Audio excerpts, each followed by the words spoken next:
I want you to do something a little radical right now, like wherever you are listening to this. Yeah, just take a second. Exactly. I want you to literally unclench your jaw.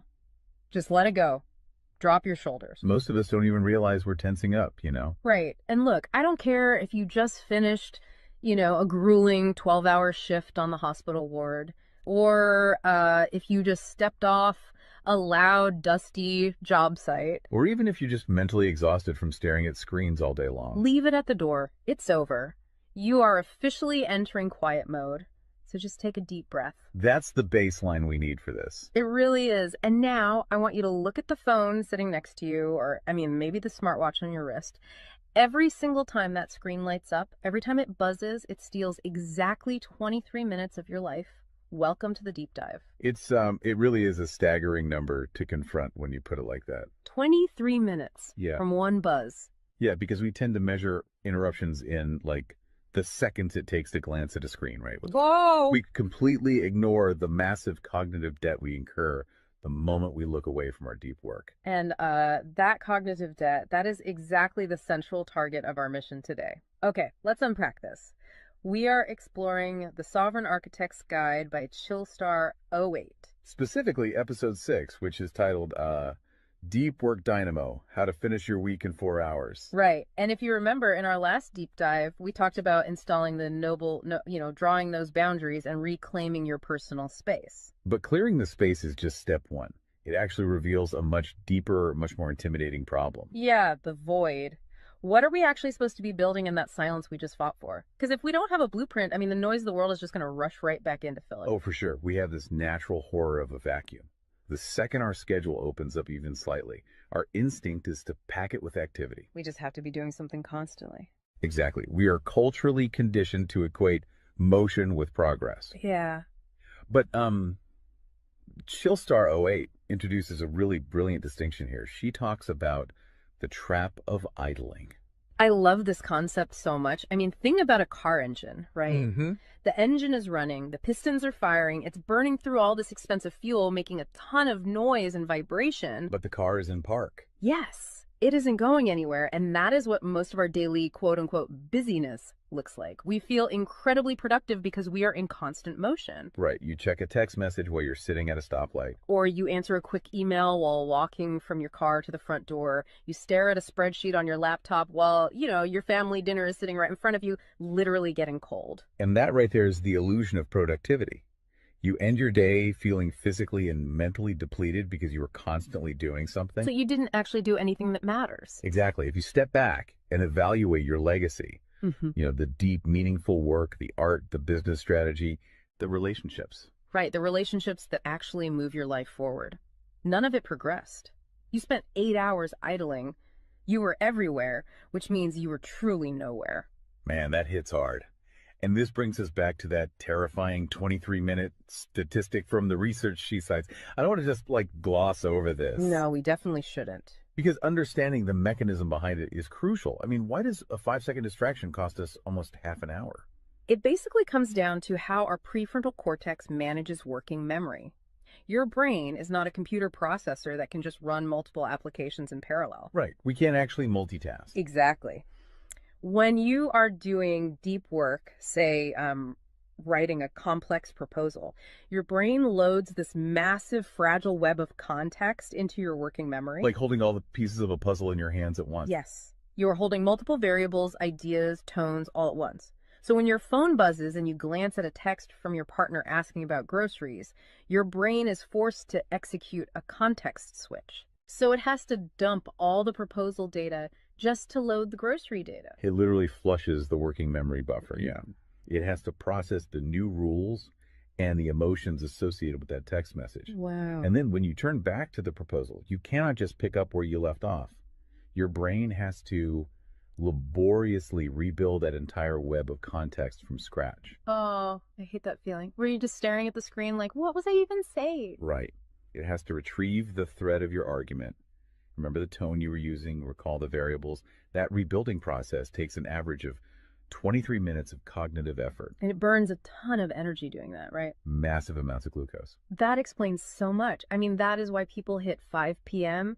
and feel physically exhausted, almost sick to their stomachs. Even if they've just been sitting in a really nice ergonomic chair all day. Exactly. They haven't been doing deep work. They've been doing cognitive gymnastics, just constantly flushing and reloading their working memory. They are burning fuel just to stay in park. So, okay, let me bring in what I like to call the transformer concept here.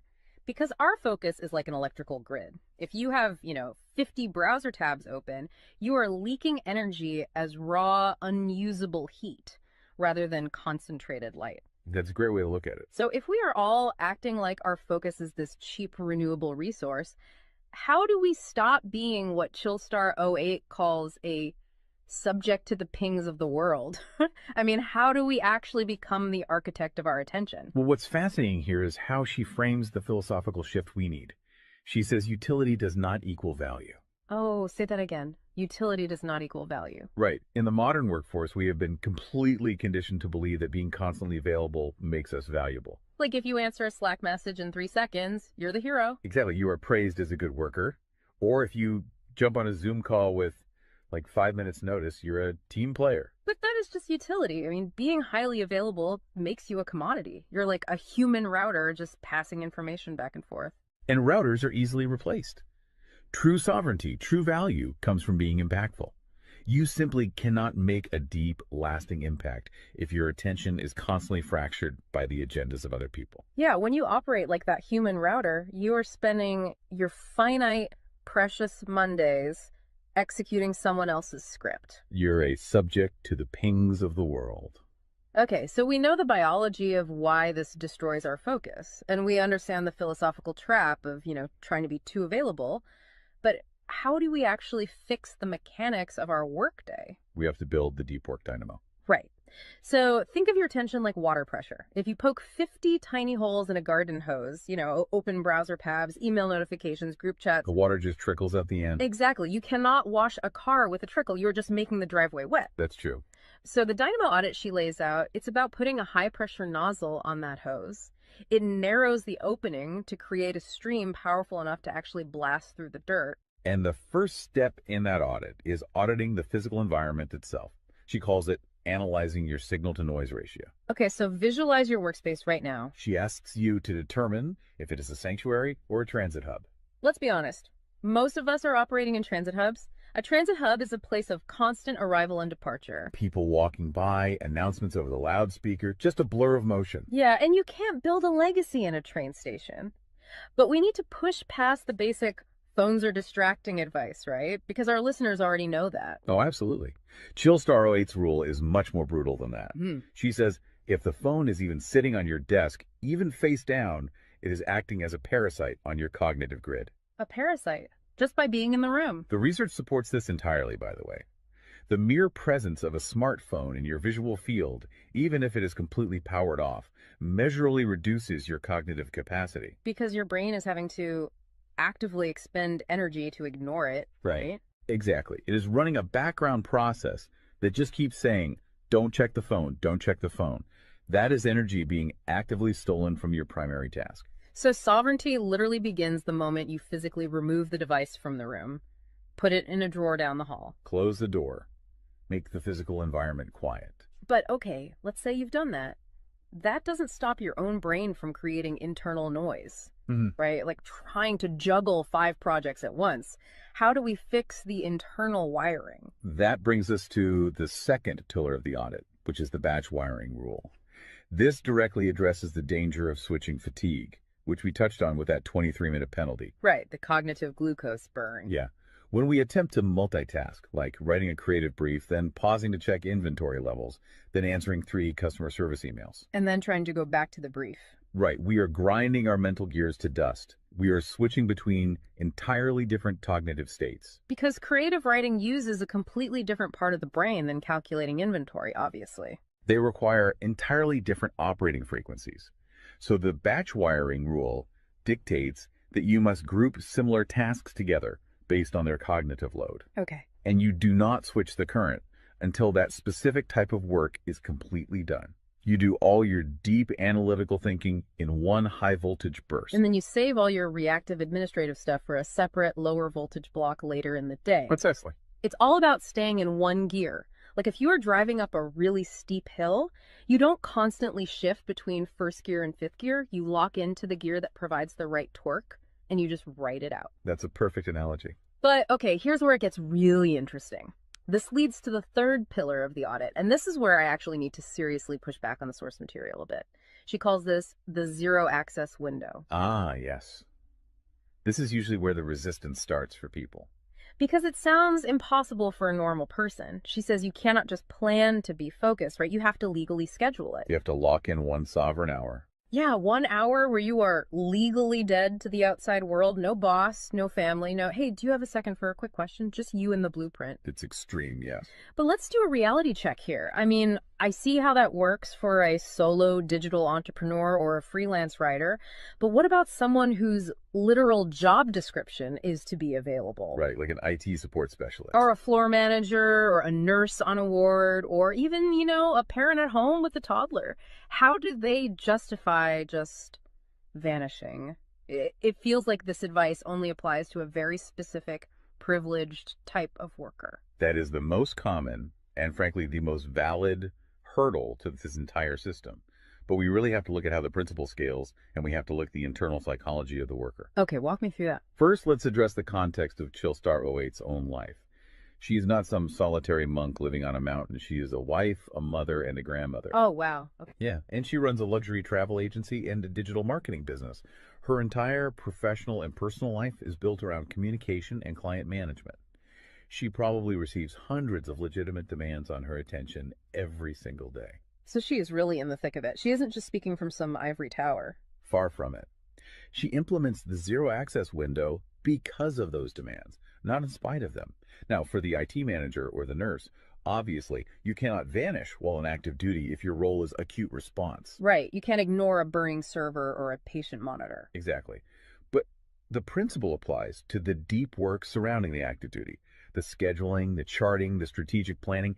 Even in highly reactive jobs, there is legacy work that gets pushed to the margins. That makes sense. And the challenge isn't just logistical, it is deeply psychological. It's the internal guilt, isn't it? Yes, exactly. People feel like bad employees or bad parents or bad partners when they set a hard boundary. Yeah. We tie our entire self-worth to our responsiveness. We think, if I am not instantly available, I am failing them. Man, that is so true. We feel guilty for taking an hour to ourselves. But setting a zero access window is not about neglecting your family or your team. It is about condensing your high level work into massive, high impact bursts of energy so that you can actually be present later. Wow. Okay. Consider the alternative. If you don't carve out that absolute focus, you end up giving your family or your team partial fractured attention for 12 hours straight. Exactly. You are physically at the dinner table, but mentally you are drafting an email. Or you are sitting on the floor playing with your kid, but you're checking a Slack notification over their shoulder. You are trading constant low quality availability for scheduled high quality presence. It is entirely about communicating boundaries to protect the quality of the time you do give people. You tell your team, look, I am going offline for 60 minutes to finish this crucial report. If the servers literally catch fire, call this specific emergency number. Otherwise, I will address all questions at 11:00 a.m. Right. You aren't vanishing to hide. You are vanishing to get the work done efficiently so you can actually live your life. Which brings us to the ultimate why behind this entire system.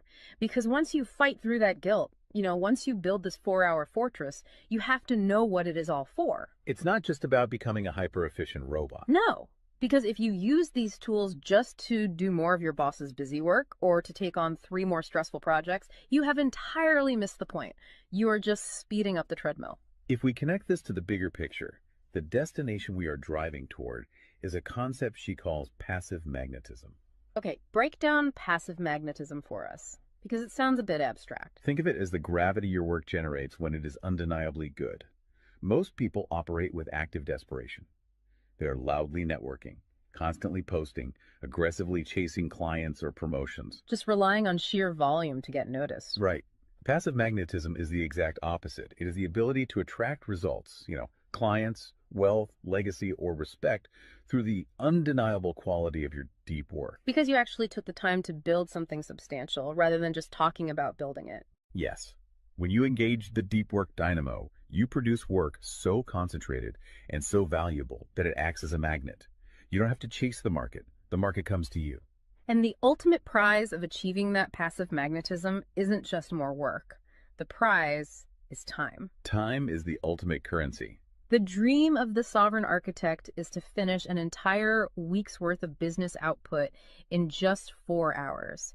You do this high voltage work often while the rest of the world is literally still hitting the snooze button. You free up the remaining hours so you can go be a traveler, so you can be a creator. So you can be a fully engaged grandparent like Chillstar 08. Exactly. She frames it beautifully in the source text. She says, we wire for silent so we can live in volume. Oh, I love that. We embrace the discipline of the quiet fortress so that our actual lives can be loud, vibrant, and fully experienced. We are finally taking control of the dial.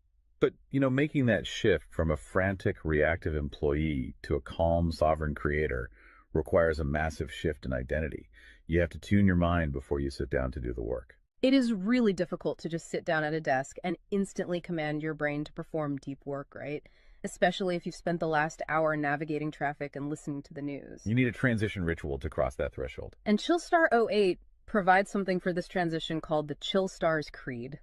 It is designed to be a grounding frequency. It really centers you. Yeah, so I want you, the listener, to use this. I want you to imagine a slow, steady heartbeat in the background. Just a deep, resonant 528 hertz frequency. Just let the frequency of these words settle into your mind before you initiate your deep work. Ready? Take it in. I am grounded in peace. I am reaching for my stars. My light is my own. I am a star and I will shine bright. I will reach for the sky. I release what was. I embrace what is becoming. Using a creed like that is just such a powerful behavioral trigger. It really shifts your state. When you speak those words, even just internally, you are consciously reminding yourself that your light, your focus, your energy is your own. It does not belong to your inbox. This does not belong to the algorithm. Right. You are releasing the frantic energy of the morning and embracing the sovereign focus of the architect. So we always want to translate this high-level theory into ground-level reality for you. We don't want you to just listen to this and go right back to idling. Definitely not. Here's your 1% install. This is your micro-win to take action on this deep dive immediately. Tomorrow morning, before the world starts demanding your attention, before you check a single news site or open your email, I want you to set a timer for exactly 60 minutes. Put your phone in another room entirely. Yes, physical distance. Do not open any extra browser tabs. Pick one legacy task, just one, and flip the switch on your very first sovereign hour. And be prepared for it to feel incredibly uncomfortable at first. Your brain will crave the dopamine hit of a notification. Oh, you will feel an almost physical itch to check your messages. But if you can sit in that silence, if you can endure that initial friction, you will watch the dynamo start to spin. You will enter that flow state, and the old blueprints of hustling and grinding will be completely burned away. And look, if you want the actual templates to automate this piece, the specific tools and step-by-step guides to build the system out completely and protect your location-independent freedom, you can join the Sovereign Fortress on the Chillstar 08 school community. All the blueprints are there waiting for you. They really are. As we wrap up this deep dive, I want to leave you with one final thought to explore on your own. We have spent this entire session talking about the mechanics of work. We've talked about condensing your week's output into just 4 hours of pure, undistracted focus.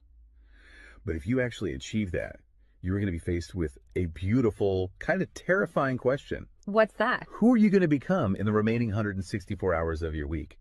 What if your true legacy has absolutely nothing to do with what you produce while you are busy, but entirely to do with who you are when you are finally completely silent? Wow. Unclench that jaw. Drop those shoulders. Step into the quiet. Go be great and flip the switch. We'll see you on the next deep dive.